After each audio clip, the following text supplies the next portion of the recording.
Greetings, YouTube. The doctor is in. Dr. Urius Papers here, coming at you with another commentary on Dungeons and Dragons. Don't forget to hit that subscribe button. If you like this video, hit the like button. And if you have any questions or comments, please leave a question or comment. All right, it's time for another installment of the Doctor's Prognosis of Spells, or Doctor's Spell Prognosis. Again, I understand this is not a spell. This is a cantrip. But we do want to talk about it. We're talking about these in alphabetical order and level order. So our spell / cantrip today is Create Bonfire. I actually like this spell. It has a lot of uses both in and out of combat. It's a cantrip. One action has a range of 60 feet. It occupies a 5-foot cube. It's one of the few cantrips that requires concentration, so it lasts for a minute, and it is not a roll to hit. It's just a dex save, which is another good thing. It's used by druids, sorcerers, warlocks, wizards, and artificers, so there's a lot of classes that can use this. You create a bonfire on the ground in a 5-foot cube. Any creature that's in the space when you cast a spell has to make a dex save or it takes fire damage. And then any creature also must make the saving throw when it comes into the bonfire space for the first time, or on a turn when it ends its turn there.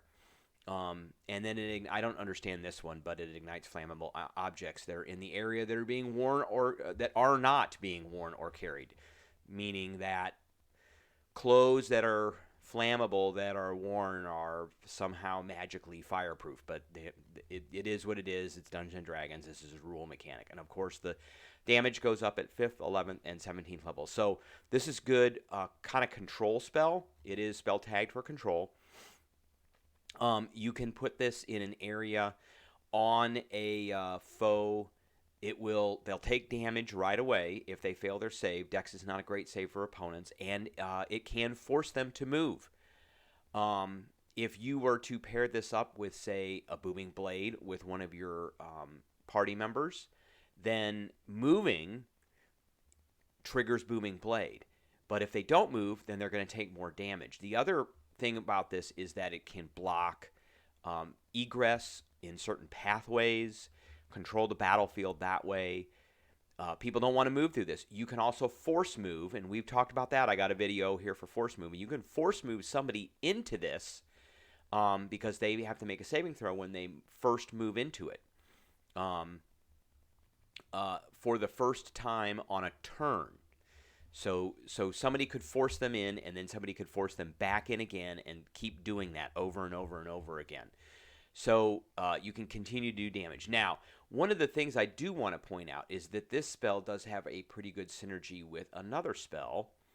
We're going to go back one space here, and we're going to go to Control Flames.